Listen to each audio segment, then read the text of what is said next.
Assalamualaikum warahmatullahi wabarakatuh. Halo teman-teman guru-guru hebat Nusantara, sebangsa setanah air. Saya Sulpadli kembali menyapa teman-teman semua dalam bingkai berbagi bersama terkait pengalaman yang didapatkan sebagai pendidik bangsa. Kali ini saya akan berbagi sebuah video praktik coaching saya dengan rekan guru di instansi di mana saya bekerja, yaitu di SMA Negeri 1 Muntilan, Kabupaten Magelang, Provinsi Jawa Tengah. Sebelum kita melangkah ke sesi praktik coaching, ada baiknya kita terlebih dahulu mengetahui apa itu coaching. Menurut Graham, coaching adalah sebuah proses kolaborasi yang berfokus pada solusi, berorientasi pada hasil, dan sistematis, di mana coach memfasilitasi peningkatan atas performa kerja, pengalaman hidup, pembelajaran diri, dan pertumbuhan pribadi dari coaching. Untuk mengetahui lebih dalam apa itu coaching, ada baiknya kita harus tahu perbedaan antara coaching, konseling, dan mentoring. Coaching dilakukan dengan tujuan agar coach dapat menyelesaikan permasalahannya sendiri, tentunya dengan memaksimalkan potensi yang dimilikinya. Hubungan antara coach dan coach adalah kemitraan. Dalam hubungan ini, akan membantu coach mengarahkan untuk mengambil keputusannya sendiri. Coaching dapat dilakukan oleh seorang yang ahli di bidang coach, guru, atau rekan sejawat. Sedangkan konseling dilakukan dengan tujuan untuk membantu konseli dalam memecahkan masalahnya. Konselor juga dapat langsung memberikan solusi terhadap masalah yang dihadapi. Konseling dilakukan oleh orang yang ahli dalam bidangnya. Sedangkan yang terakhir, mentoring adalah tujuannya dilakukan untuk membantu menti menyelesaikan masalah dengan berbagi pengalaman atau berbagi tips bagaimana menyelesaikan masalah. Kemudian kita lanjut ke prinsip-prinsip coaching. Ada 3 prinsip-prinsip coaching. Yang pertama adalah kemitraan. Dalam hal ini, kemitraan ditandai adanya tujuan percakapan yang disepakati oleh coach. Yang kedua, percakapan 2 arah. Dalam hal ini, dilakukan untuk menggali, memetakan situasi coach atau memunculkan pemikiran atau ide-ide yang baru. Dan yang terakhir adalah memaksimalkan potensi. Dalam hal ini adalah percakapan ditutup dengan kesimpulan yang dinyatakan oleh coach serta menghasilkan rencana dan komitmen. Selain itu, untuk mendukung terlaksananya coaching, seorang coach harus membangun komunikasi yang memperdayakan. Ada 4 aspek komunikasi yang memperdayakan tersebut, yaitu 1. Komunikasi asertif. Yang kedua, pendengar aktif yang mendengarkan dengan rasa, yaitu receive, apresiatif, summary, and X. Kemudian, bertanya efektif, terbuka, fokus pada tujuan, reflektif, mengukur pemahaman, eksplorasi, dan aksi. Dan yang terakhir adalah umpan balik positif. Terdapat sejumlah model dalam mengatasi permasalahan murid atau rekan guru, termasuk meningkatkan dan mengembangkan potensi mereka. Salah satunya adalah TIRTA. Di dalamnya, ada tahapan-tahapan yang tidak lain merupakan akronim dari TIRTA itu sendiri, yaitu ada tujuan, identifikasi, rencana aksi, dan tanggung jawab. Semuanya merupakan pengembangan dari growth model yang memiliki tujuan untuk melejitkan potensi murid agar lebih merdeka dalam menentukan arah dan pencapaiannya. Terdapat 4 tahapan coaching model TIRTA. Yang pertama, yaitu tujuan utama. Tujuan utama merupakan tahap awal di mana kedua pihak, coach dan coachee, menyepakati tujuan pembicaraan yang akan berlangsung. Idealnya, tujuan ini datang dari coachee. Yang kedua adalah identifikasi. Coach melakukan penggalian dan pemetaan situasi yang sedang dibicarakan dan menghubungkan dengan fakta-fakta yang ada pada saat sesi. Yang ketiga, rencana aksi. Rencana aksi ini adalah pengembangan ide atau alternatif solusi untuk rencana yang akan dibuat. Dan yang terakhir adalah tanggung jawab. Tanggung jawab ini merupakan membuat komitmen atas hasil yang dicapai untuk langkah selanjutnya.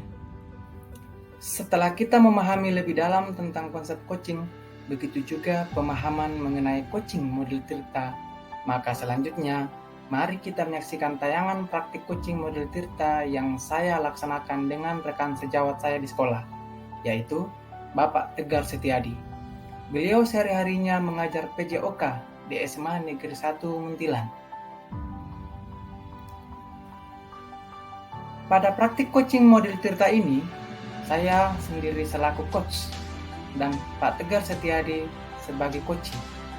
Kami berbincang tentang kasus atau permasalahan tentang seorang guru menemui rekan sejawatnya di sekolah dan bercerita jika muridnya sering tidak mengerjakan tugas pada saat pembelajaran. Guru tersebut mengungkapkan selama pembelajaran di tengah pandemi COVID-19, banyak menemukan murid yang malas mengerjakan tugas. Meskipun proses belajar mengajar secara daring tetap berjalan, tapi tetap ditemukan berbagai permasalahan, seperti masih terdapat anak yang sering tidak ikut saat pembelajaran berlangsung melalui LMS pembelajaran yang ditetapkan sekolah. Guru tersebut mengatakan bahwa murid merasa jenuh melaksanakan pembelajaran secara daring. Selain itu, keterbatasan kuota dan akses internet selalu menjadi momok bagi mereka. Untuk itu, selamat menyaksikan. Hari yang cerah, siang itu Pak Tegar Setiadi berjalan ke arah perpustakaan sekolah SMA Negeri 1 Muntilan. Beliau ingin menemui rekan kerjanya di sekolah yang bernama Pak Sulfadli, yang kebetulan hari itu sedang berada di perpustakaan. Assalamualaikum Pak, selamat siang Pak Fadli. Waalaikumsalam, selamat siang Pak Tegar. Pak Fadli lagi sibuk nggak atau lagi ngajar nggak? Ya, enggak sibuk amat sih Pak. Ini lagi browsing-browsing aja cari materi yang bisa diajarkan di kelas nantinya. Kalau misal memang sedang nggak sibuk, boleh nggak saya dan Pak Fadli sebentar? Ya pasti sangat boleh lah Pak. Silakan Pak Tegar jika ada yang ingin dibicarakan. Terima kasih Pak telah meluangkan waktu untuk berdiskusi dengan saya. Kebetulan saya sedang ada masalah. Oh begitu ya Pak. Maaf ya Pak Tegar, kalau boleh tahu masalah Pak Tegar itu seperti apa ya Pak? Ini tentang masalah pembelajaran daring Pak. Oh begitu. Kira-kira setelah diskusi ini apa yang diharapkan oleh Pak Tegar nantinya? Ya, saya berharap saya bisa nantinya menemukan solusi atas permasalahan saya itu Pak. Saya berharap nanti para siswa akan lebih bersemangat dalam pembelajaran dan mampu mengikuti pembelajaran meskipun dilaksanakan secara daring Pak. Oh seperti itu ya Pak. Kalau boleh tahu gambaran permasalahan yang dihadapi oleh Pak Tegar itu seperti apa ya Pak? Jadi permasalahannya seperti ini Pak.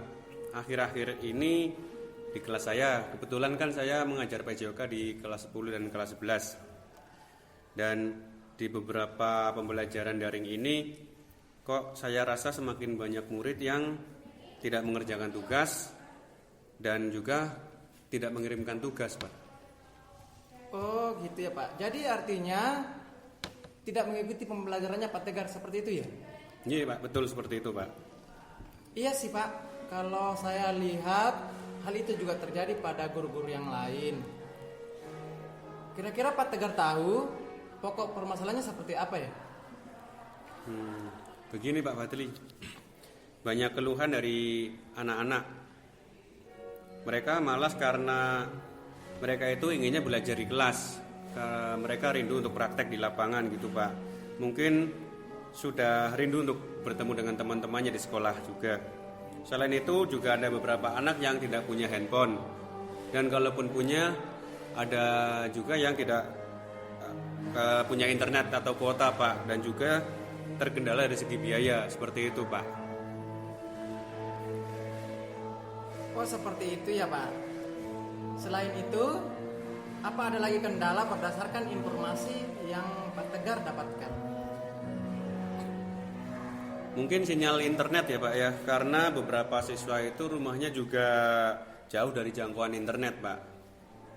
Sehingga kadang sinyalnya itu tidak stabil dan sering hilang. Oh seperti itu ya Pak. Terdapat berbagai masalah dalam hal ini setelah saya menangkap permasalahan dari Pak Tegar. Iya Pak, betul seperti itu Pak. Jadi permasalahan yang umum ya untuk kota dan sinyal internet. Nah, kira-kira menurut Pak Tegar, permasalahan ini disebabkan karena pembelajarannya atau siswanya ya Pak? Mungkin termasuk siswanya jenuh juga sih Pak. Oh jenuh ya? Iya ya, jenuh Pak. Kalau boleh tahu, apa nih yang selama ini Pak Tegar laksanakan pada pembelajaran daring tersebut? Maksud saya, pembelajaran seperti apa yang telah Pak Tegar lakukan di kelas atau melalui pembelajaran daring ini? Ya karena sekarang itu kegiatan belajarnya di rumah melalui daring, jadi saya berikan tugas kepada anak-anak itu melalui elemen psikologi Pak. Oh, jadi artinya mengumpulkan tugas dan memberikan materi via elemen psikologi itu ya? Lalu hasil yang didapatkan oleh Pak Tegar seperti apa? Ya kalau pertama kegiatan pembelajaran di rumah itu awalnya banyak mengikuti, semuanya mengikuti Pak. Tapi saya perhatikan semakin hari semakin menurun yang ikut pembelajaran gitu Pak. Gitu ya. Jadi artinya hanya sedikit ya yang mengikuti pembelajarannya Pak Tegar. Iya Pak, saya perhatikan anak-anak sudah sangat jenuh dan dalam pembelajaran seperti itu terus Pak. Oke, kalau boleh tahu nih ya, kenapa Pak Tegar bisa menyimpulkan seperti itu Pak? Karena gini Pak, kegiatan belajar mengajar kan tidak yang daring ini tidak seperti tatap muka, Iya. di mana biasanya pembelajaran dilakukan dengan mengedepankan interaksi antara guru dan siswa. Betul. Kemudian hal ini juga terasa asing bagi semua pelajar Pak yang daring ini, karena dari yang biasanya mereka harus pergi ke sekolah pagi-pagi, bertemu dengan teman, kemudian mendengarkan penjelasan langsung dari guru, kini mereka harus menghadapi gadget Pak untuk mendapatkan ilmu. Sehingga siswa masih kurang memiliki keinginan maupun dorongan Pak untuk berinisiatif belajar sendiri jika melakukan kegiatan pembelajaran daring seperti ini Pak. Ya, seperti itu ya Pak. Iya Pak. Oke Pak Tegar. Nah sekarang Pak Tegar sudah tahu ini pokok permasalahannya seperti apa. Lalu upaya apa yang akan Pak Tegar lakukan nantinya? Ya kalau upaya saya yang sudah saya lakukan ya Pak ya, yaitu saya sering mengingatkan via WhatsApp pada anak-anak supaya mereka tetap mengerjakan tugas meskipun belajarnya dari rumah. Tapi tetap saja tidak semuanya mengerjakan Pak. Oh jadi masih seperti itu ya. Meskipun sudah diingatkan tetap hasilnya seperti itu ya Pak Tegar? Iya Pak, sudah diingatkan tapi hasilnya tetap sedikit yang mengerjakan itu Pak. Oke.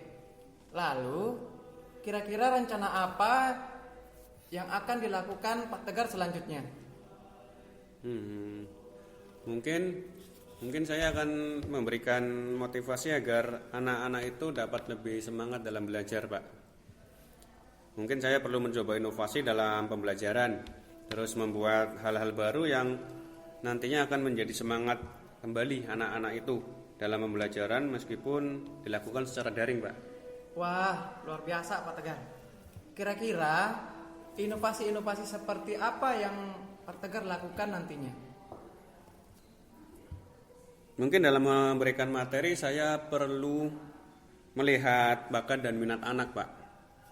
Dalam penyajian materi juga nanti saya perlu membuat materi yang disajikan dari berbagai media atau beragam media, misalnya seperti presentasi via Canva. Kemudian juga ada infografis, mind map atau artikel dan video-video kasus yang ada banyak itu di YouTube, Pak. Nanti saya mungkin bisa diambil atau ambil dari YouTube itu, Pak. Nah, itu sangat luar biasa Pak Tegar. Selain itu, apalagi yang akan dilakukan oleh Pak Tegar? Saya akan melaksanakan pembelajaran tatap muka dalam skala kecil, Pak. Sangat bagus Pak Tegar. Lalu terkait pembelajaran tatap muka dalam skala kecil ini, rencana apa yang akan Pak Tegar lakukan selanjutnya? Saya akan mungkin membuat jadwal pembelajaran tatap muka, Pak. Jadi saya akan melakukan home visit, kemudian melaksanakan pembelajaran tatap muka berskala kecil dan meninjau pembelajaran kegiatan pembelajaran itu di rumah, Pak. Oh gitu. Artinya sambil berkomunikasi dengan orang tua murid gitu ya Pak? Betul, Pak. Saya akan membangun komunikasi yang efektif dengan orang tua murid sambil memantau pembelajaran murid, Pak. Wah, langkah yang sangat bagus sekali Pak Tegar. Tapi saya berpesan, Pak Tegar jangan lupa protokol kesehatan ya Pak. Tentu Pak Fadli, itu nggak akan saya lupakan karena memang protokol kesehatan di masa pandemi ini kan memang sangat penting, Pak. Oke, luar biasa Pak Tegar. Oh iya Pak Fadli, terima kasih ya sudah meluangkan waktu berdiskusi dengan saya. Saya bisa berpikir dan menemukan solusi atas permasalahan saya sendiri, sehingga saya bisa menentukan langkah-langkah yang baik untuk melakukan perubahan-perubahan dalam pembelajaran demi meningkatkan motivasi belajar murid. Oke, sama-sama Pak Tegar. Kalau boleh tahu ini ya Pak, jadi kapan nih kira-kira Pak Tegar akan melaksanakan rencana tersebut berdasarkan jadwal yang Pak Tegar susun nantinya? Insya Allah secepatnya, Pak. Mungkin setelah ini saya akan menemui kepala sekolah untuk berkoordinasi dan tentunya terkait perizinan tentang rencana saya tersebut, Pak. Selain itu juga saya akan berkomunikasi dengan orang tua murid terkait penyesuaian jadwal home visit yang akan saya laksanakan, Pak. Oh gitu ya Pak. Nah, setelah diskusi ini, apa komitmen Pak Tegar demi terlaksananya rencana-rencana tersebut? Mungkin komitmen saya adalah saya akan berusaha melaksanakan pembelajaran yang menarik dengan menyiapkan berbagai materi pembelajaran yang menyesuaikan dengan bakat dan minat anak. Dalam penyajiannya juga saya akan membuat materi yang digunakan atau dibuat dengan beragam media, misalnya seperti presentasi via Canva, infografis, mind map, artikel atau video kasus yang ada di YouTube. Dan semuanya akan saya share pada LMS Psikologi. Selain itu juga saya akan melaksanakan pembelajaran tatap muka dengan skala kecil, Pak. Pembelajaran tatap muka itu hanya dilakukan beberapa orang dengan menentukan tempat pelaksanaannya. Terkait penentuan tempat pelaksanaannya, mungkin nanti saya akan berkomunikasi dengan kepala sekolah dan orang tua murid, Pak. Sehingga selain melaksanakan pembelajaran tatap muka dengan skala kecil, saya juga bisa memantau perkembangan belajar murid ketika di rumah, Pak. Wah, komitmen yang sangat luar biasa Pak Tegar. Semoga lancar ya, dan semoga dimudahkan dalam pelaksanaan nantinya. Amin, amin. Sekali lagi terima kasih Pak Fadli atas waktunya. Sama-sama Pak Tegar, sama-sama. Kalau begitu saya izin pamit dulu, Pak. Oke. Assalamualaikum warahmatullahi wabarakatuh. Waalaikumsalam warahmatullahi wabarakatuh. Hati-hati ya Pak Tegar. Terima kasih, Pak. Setelah tayangan praktik coaching tersebut, maka mari kita menyaksikan refleksi pelaksanaan coaching dari masing-masing coach dan coachee. Assalamualaikum warahmatullahi wabarakatuh. Perkenalkan, saya Sobadli. Saya salah satu calon guru penggerak angkatan keempat di Kabupaten Magelang, Provinsi Jawa Tengah. Dalam praktik coaching ini, saya bertindak sebagai coach, di mana yang bertindak sebagai coachingnya adalah Pak Tegar Sepiadi. Alhamdulillah kita ketahui bersama bahwa coaching adalah teknik bertanya tanpa menggurui, dan itu sangat bermanfaat bagi kita semua karena dari coaching ini membantu kita menemukan solusi atas segala permasalahan-permasalahan yang ada. Jadi dari coach akan menuturkan berbagai pertanyaan-pertanyaan yang ada untuk menemukan suatu solusi bagi permasalahan yang ada pada coach. Jadi coach membantu coach menemukan masalah sendiri dari teknik bertanya yang diajukan oleh coach. Untuk itu teknik coaching ini sangat bermanfaat bagi kita semua, apalagi dalam dunia pendidikan kita saat ini atas berbagai permasalahan-permasalahan dihadapi oleh rekan guru maupun murid-murid yang ada di sekolah kita. Dari segala permasalahan itu bisa kita selesaikan dengan teknik coaching yang tentunya membawa berbagai manfaat untuk kita semua. Untuk itu saya akhiri, wabillahi taufiq wal hidayah. Wassalamualaikum warahmatullahi wabarakatuh. Assalamualaikum warahmatullahi wabarakatuh. Saya Tegar Setiadi, guru PJOK olahraga di SMA Negeri 1 Muntilan. Kali ini saya sebagai coach dari Pak Sulfadli dan baru saja melaksanakan coaching. Sebelum saya melakukan coaching dengan beliau, saya menemui banyak sekali kendala dalam pembelajaran daring. Dan saya sangat membutuhkan coaching ini karena kalau menghadapi sendiri atau mencoba menyelesaikan sendiri, itu saya mengalami banyak kesulitan dan tidak efektif. Jadi saya perlu bertemu dengan Pak Sulfadli untuk melakukan coaching ini. Alhamdulillah setelah saya melaksanakan coaching ini, saya jadi bisa menemukan solusi atas permasalahan saya sendiri itu, dan saya juga bisa mengaplikasikannya nanti dalam pembelajaran daring. Saya yakin setelah saya melakukan coaching ini, saya bisa memberikan pembelajaran yang lebih efektif lagi dan lebih bervariasi lagi untuk anak-anak. Terima kasih. Assalamualaikum warahmatullahi wabarakatuh. Sekian praktik coaching model Tirta yang saya laksanakan dengan rekan sejawat saya di sekolah. Sekian dan terima kasih.